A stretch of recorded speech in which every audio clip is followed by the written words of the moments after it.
All right, welcome everybody to this session. This is the room that we're going to do all of the sports-related talks in today. So it's good to have you already here. Today we're going to get a presentation from Max Brouwer. He's going to explain something about how the rating system for Padel came to be. And Max actually presented before at the PyData event. It was last year in the PSV Stadium. And there he talked about how the KNLTB is actually using computer vision and YOLO in specific to actually extract data from images and use them in tennis. But today something completely different. It is. Yeah. Take it away. Oh, and the questions, they can come afterwards. So we're a bit tight on schedule, as you may have noticed. And well, if you save them for the end, then we're going to keep it all smooth. Thanks. Okay. Good morning, all. Can you all hear me? Yeah. Okay. Good. Yeah. So my name is Max Brouwer. I work as data scientist for the Dutch Tennis and Padel Federation, and I'll be presenting on the newly introduced Padel rating system. But first, yeah, like was mentioned, I presented here before last year on how we use computer vision to extract information about the physical performance of our players during matches. And this conference was actually quite fruitful for two reasons for us. Firstly, Yul was moderator at our session last year, and we stayed in contact, and she actually ended up doing her master internship at us, where she made a beautiful analysis and dashboards for analyzing the serve behavior of our opponents in Davis Cup and Billie Jean King Cup matches. So that was great. So if we win next year, you know who to thank. And then secondly, there was this presentation from Rob Claessens. I haven't seen Rob yet. I'm not sure if he's here. He's here. Is he also here? He's not here. He had a presentation where he talked about his journey on creating an AI model to predict cycling matches. And it was actually quite interesting and quite inspiring for me as well. So I made an AI model myself as well to predict cycling matches. It was called Lance AI Armstrong. I'm not too proud of the name, but it performed quite well. So I won 2 Tour de France competitions with it. So if I'll see him here, then I'll get him a drink. This presentation will be about Padel. Who isn't really familiar with Padel? Any hands? Okay, few hands. Okay, it's the minority, those expected. So Padel is sort of it's often been described as tennis in a little cage. It's always doubles, 2 versus 2. And it's really booming in the Netherlands. So it's growing a lot. And as a federation, we have now about 250,000 players within our system, within our ecosystem. And yearly, we sort of facilitate more than 280,000 matches a year. And this number is ever increasing. And all of these players have a rating. And our rating system, it's sort of an ELO-like system. We'll go through it later. If you start playing Padel at the federation, you probably start as a 9, which is the lowest level. And once you get better, once you play more matches, probably your rating will increase. And hopefully you'll reach the 1 spot at some time. And that will mean that you are amongst the best players in the Netherlands. And like I said, we have an ELO system in place. And these systems are very popular in sports context, zero-sum games like chess, for example. And it has a few assumptions, such system, namely being that your level of play is sort of normally distributed around your rating. So we expect you to sort of perform according to your rating, but there's always some variability that is being expected. And the second assumption would be is that based on the difference in rating between you and your opponent, or your team and the opposing team, there's a certain probability that you'll probably win that match. So for example, here on the horizontal axis, you'll see the difference in rating between, in our case, 2 teams. Vertical axis, the probability that the first team will win. And if there's a difference in rating between both teams of 0, then we expect about a 50% chance that you'll win the match. And if there's a difference of rating of 1 between 2 teams,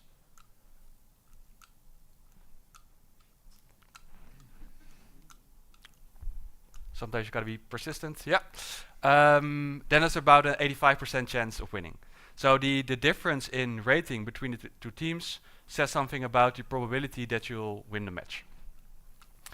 So in our old system, so before 2025, this was roughly how our system worked. So quite similar to what you'll see in chess systems. There's a rating of one team, which is the average rating of the two players. We compare it with the rating of the opposing team. So for example, here there's a difference of 0.5 between the two teams. Then based on the difference in rating, we'll get the probability that you'll win the match. So in this case, that would be 71% for the team with the better rating. And the third step would then be determining how many points are at stake. So if you have a high chance of winning, so let's say you have a 71% winning chance, and you actually win, that means 29% of the maximum step size, which is 0.275, will be won for your rating. And the losing team will lose those points. So it's always zero sum. Now we felt that the system needed some change. So we did in 2024, we did a lot of some analysis and some questionnaires amongst the players, and we saw that a lot of players think their rating is not really representative for their own level. But more importantly, they also think the level of the rating of the opponent is not really representative for how good they are. So we felt like there was some need to really check the sort of the performance and the health of our rating system. And we did that with a whole bunch of analysis, and we'll go through a few of them today. And the most important one, or the most recent one at least, is the evaluation, which we have rounded up a few months ago to see if the new model actually performs better than what we had before. And before we go into the analysis, there are two metrics that I want to emphasize on, because they'll get back in the presentation. The first one being, well, in Dutch we call it the hard eraf index, but it doesn't really translate as well. So let's say sweep index, which is the fraction of matches that ends in 6-2, 6-2 or worse. So I don't know if everyone is familiar with the scoring system, but it's the same with tennis, that we play a best of 3 sets. So you need to win 2 sets, and you can win a set by winning 6 or 7 games. So if it's 6-0, 6-0, we say, okay, it's also a match for the sweep index. And then the other one is the game index, and that's the result of a match expressed in a number between 0 and 1. So if you win 6-0, 6-0, the game index is 1. If you lose 6-0, 0-6, 0-6, it's 0. And if you have an equal amount of games won, for example, 2-6, 6-4, 6-4, then the game index is 0.5. During our analysis, we sort of identified 3 problem areas, and we'll also go through these areas in this presentation. And the first one being asymmetrical matches. And what we mean with asymmetrical matches is in our in the matches that are being played for our federation, it can happen that we have a men's double, for example, 2 men against 2 other men, but we also have situations where the amount of men and women on both sides of the net is not the same. So for example, 1 man, 1 woman against 2 other women, or 2 men against 2 other women. This is what we call asymmetrical matches. And what we saw from our analysis, here on the horizontal axis you'll see the rating, on the vertical axis you'll see the gender combination, and in orange, the orange ones are the asymmetrical ones and the blue ones are the symmetrical ones. And you'll see the value for the sweep index. So what you can see is for the asymmetrical matches, especially in the higher categories, so the lower levels, we saw that the sweep index was quite high, so almost 60% in some cases, which means that in 60% of the matches, there's one team that lost quite badly and probably don't go home with a great feeling, and the other team has probably also felt like they had a little bit of too easy of a match. And it was especially true for the asymmetrical ones, and then particularly for when 2 men play against 2 women. So we felt we needed to dive a little bit into why this is happening.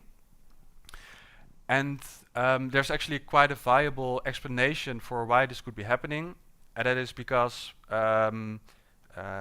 we know from our research that women like to play with other women and men like to play with other men.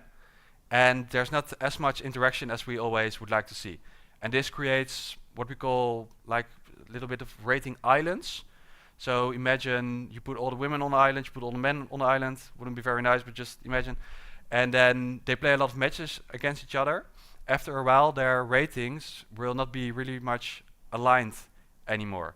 So a 5.0 at the men's island won't really have the same value as a 5.0 on the women's island. And there's a solution for this, so you can sort of build bridges. You can make, for that, there are a lot of matches where there's interaction between those two islands, but that would mean that you would really have to change the way you offer your matches to your to the players, and it was not really a sacrifice we were willing to make.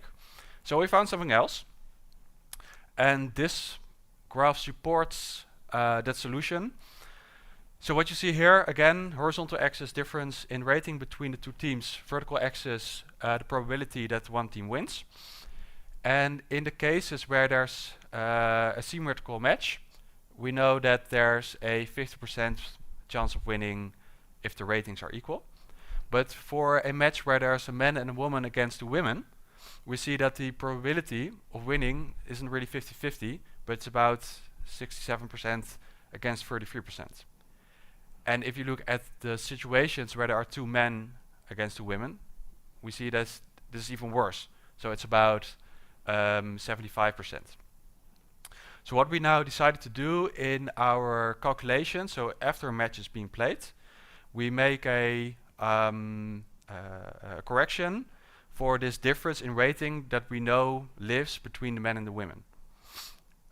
It's not the best solution because you are not really facilitating the problem of the sweep index, but at least after the match, we know that we have a fair way of evaluating what happened on court. Second problem area was the boundaries of the system. So, like you saw from one of the earlier images, is that we have a rating system that starts at 1, you can even go a little bit lower even, and we end at 9.999. And we know that we have a lot of players who reach this ceiling. So, for example, they enter the system as a 9, they lose a few matches, and before you know it, they're close to 10. And if they lose again, they'll stay at that level. And we also saw that this particular group is very difficult to predict their performance. We're quite bad at predicting how they will play. So what we did in the simulation is we got rid of the boundary, and we said we're gonna sort of replay, not really, but we're gonna rerun all the matches, all their history, to see where they would end up if we didn't have the upper boundary.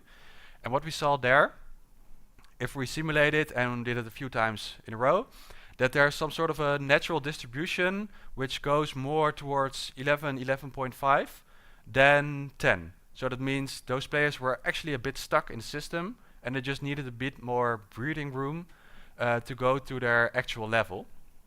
So what we did now is we set the boundary to 11 for this year. Maybe next year we'll go to 12 depending on how it goes. And what we already saw in the evaluation is that those players still lose a lot of matches. That's sad for them, but at least we can make better estimations of how they will perform, which means that they have a rating which fits them better than they had before. Third one is the speed of the system, and this is probably the most tricky and the most important one. So in a rating system, we think it's very important that the system is quick and that the system is stable. So what we mean by that is, for example, if there's a player who has a rating of 7.0, but he actually plays like a 4.0, so he's better than his rating says, we want him as quickly as possible towards the 4 because it's just littering the system. We don't want that. On the other side, if the player has a rating of 7.0 and he also has a level of 7.0, We want him to stay there and just not fluctuate too much. We're just happy for him to be there. And especially for the speeds, we've done some simulations. So what we did there is we made all these different kind of configurations of rating systems.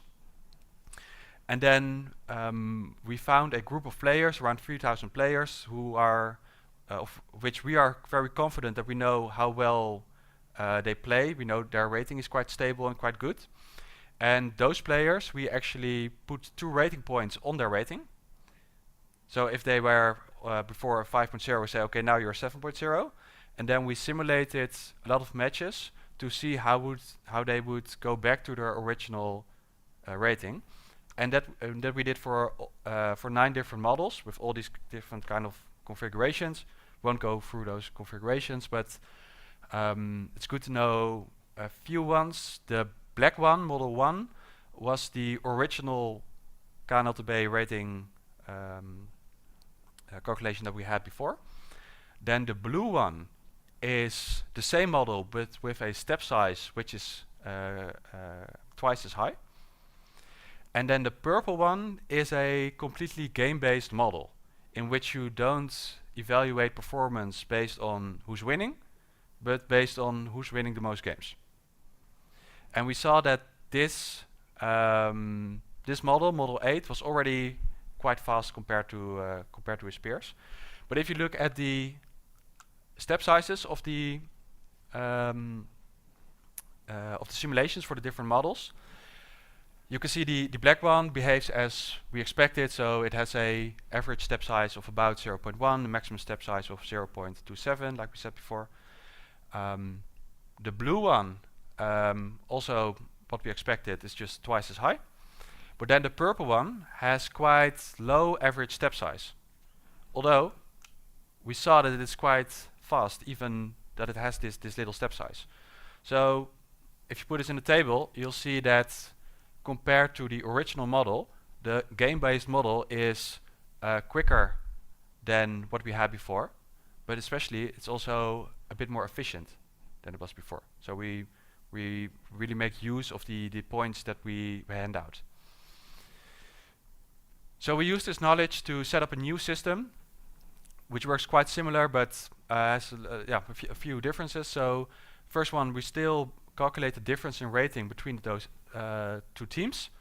Then we have we make, based on their rating and gender, a expected game index. And once the match is played, we make a comparison of the expected game index and the actual game index. So for example, if you have a expected game index of 0.272, so it was expected that you would win quite harshly, but you also did with 0.75, which means you performed 3% better than expected, which means that you get 3% of the maximum step size, which now is 0.5, off of your rating, so in the right direction.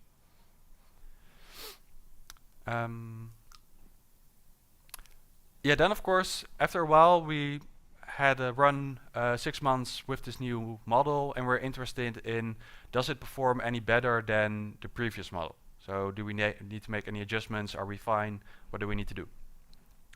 And if you want to know the quality of such a rating system, you should actually just ask yourself the question, or ask the system the question, to what extent can the ratings explain what happened during a match? Right, so we made a formula for this, which is the outcome of the match expressed as the actual game index. Can be explained by the expected outcome of a match, the expected game index, plus the error of the system, which we are interested in, and sort of the day-to-day form.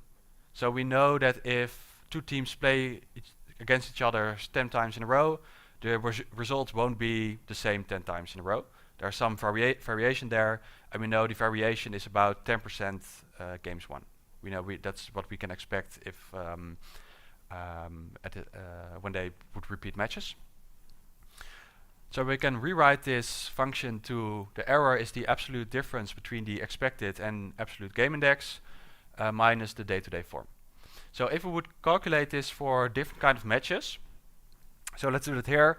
For example, at the upper one, there's an expected game index of 0.55. The actual one was 0.6, which means the absolute performance of the team would have been 5%. Well, you can do that for all the matches in our system, and if you do that and then take the average, you get the sort of the mean absolute performance. So we know how far we are off in our predictions compared to what happened really on court. And we can plot this over time. So on the horizontal axis you'll see the time, on the vertical axis the mean absolute performance. And we see that over time it's decreasing a bit, which is nice. It's going a bit faster now since 2025, since we've run with the new system, which is nice. However, it's still not really said that the change of system really causes this. It's not proof. And we also want proof if the choices that we've made have really improved the system. So what we did next is we set up a simulation in which we got the starting ratings of our players in 2025, made them sort of play their 6 months of matches again in the old system, and with those ratings we wanted to predict what would happen in July. And we did the same thing for our new model. And the idea behind it is of course that then you really got the isolated effect of only chasing the system on how well we are in predicting what happens on court, so how well the ratings are.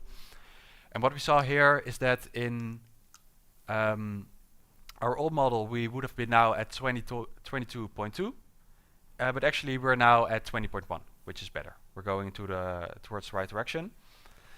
And then we also wanted to know how it would be if we would start it a little bit earlier.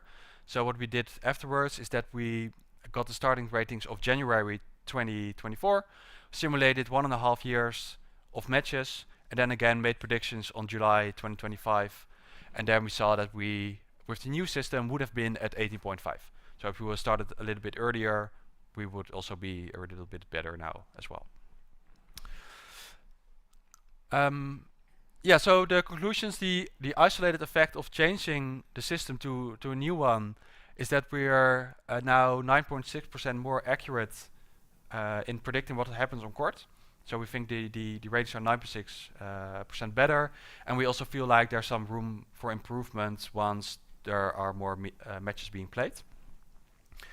And the second thing, which is nice, that especially for the asymmetric matches, we see that this improvement is even more. So we are now 80.7% more accurate in predicting our matches.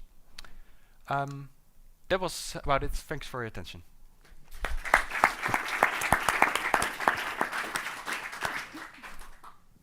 All right, so are there any questions from the audience?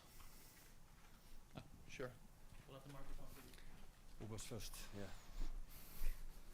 Hi Max, thanks for the Hi. talk. Hey. And my question is, do you actually account for the volume or the frequency of the games played by the players in your rating systems? Or do you like reset the ELO points at some point of like the end of the season or the new year? Or does it, for example, if the best player in the Netherlands doesn't play a game in an entire year, his ELO value remains the same? So there are a few different answers. So the last one, we have a few interventions for players that are on the top. So if they once reach a level of 0, I think they're being set back to a certain level to account for that. For your first question, I think you refer to it being 0 sum, or? Yeah. Like my question is, I mean, if in a certain period you don't like use you don't do any games, like your ELO level remains the same. Mm-hmm. Basically, okay. Yeah, so what we see, we know from the youth players that if they don't play, they still get better because they're training a lot. So we have some acceleration values in place there, and I think the same is true for older players. I'm not sure if it's in tennis, especially. I'm not so sure if we do it in Padel as well anymore. But we know that there's a influence of inactivity on their playing level, so it should also be on the rating. Yeah. Thank you. Next question. Yeah, the question is about asymmetry, but then in a different way. Yeah. You have a gender asymmetry, but there's also the asymmetry within the team. So Yeah. if you have a good player and a bad player playing together, you take the average. Yeah. Is that the best approach?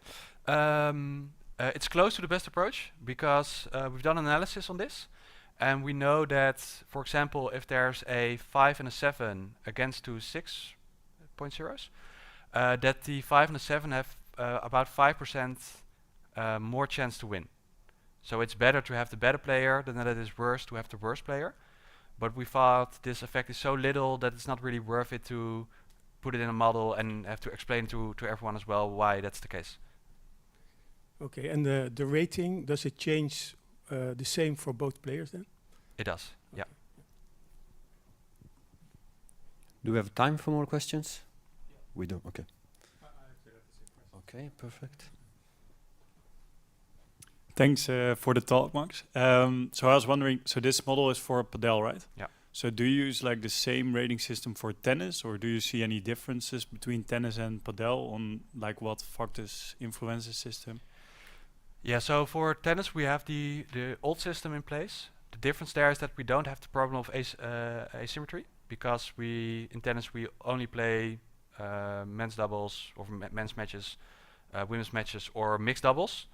So there's not that much of an urge to also change it for tennis, but maybe in a while, if we think this is that effective, that we also do it for tennis. Could be. All right, thanks. More questions? You said on the earlier question about the asymmetry within the duo that the amount of time it takes to explain everybody that it was not worth to include it. How much does these kind of things decide, or which models you build or use for the rating? So how difficult it is to explain to everyone? Is that a big factor? Yeah, so we know the more complex you make it, so if you put in factors like, for example, the asymmetry or where you live or stuff, the prediction of what happens in court probably gets better. So there's really good arguments to make it complex.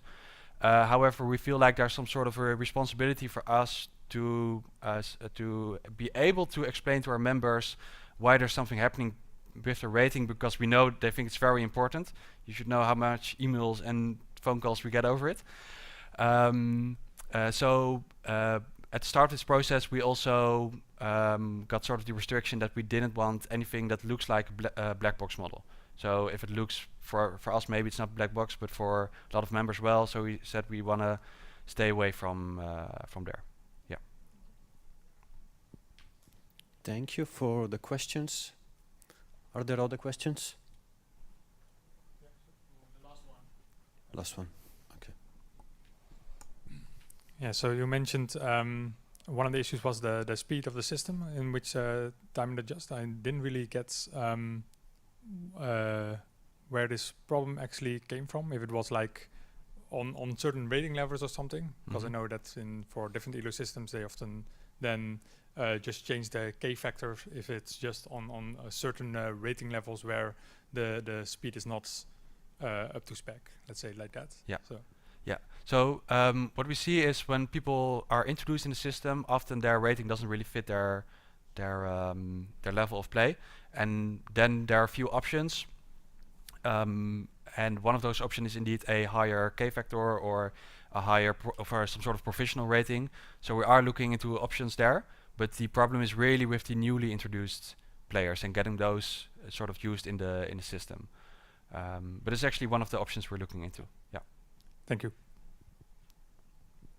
Thank you very much for all the questions. Perfect. So if there are any more questions, you can ask them to Max during the lunch break. Right now we've got a bit of a switch of schedule. So the talk that was planned to take place right now is going to be pulled towards the end of the day, just to kind of get the schedule back on track, so to say. So yeah. We will just move this one to the end, and then the rest can be on schedule. Yeah, but all the other talks are also on the same block are also okay. Yeah. So Perfect. normal schedule, then we're on time again. Perfect. So Big hand of applause for Max, and thanks for the attention.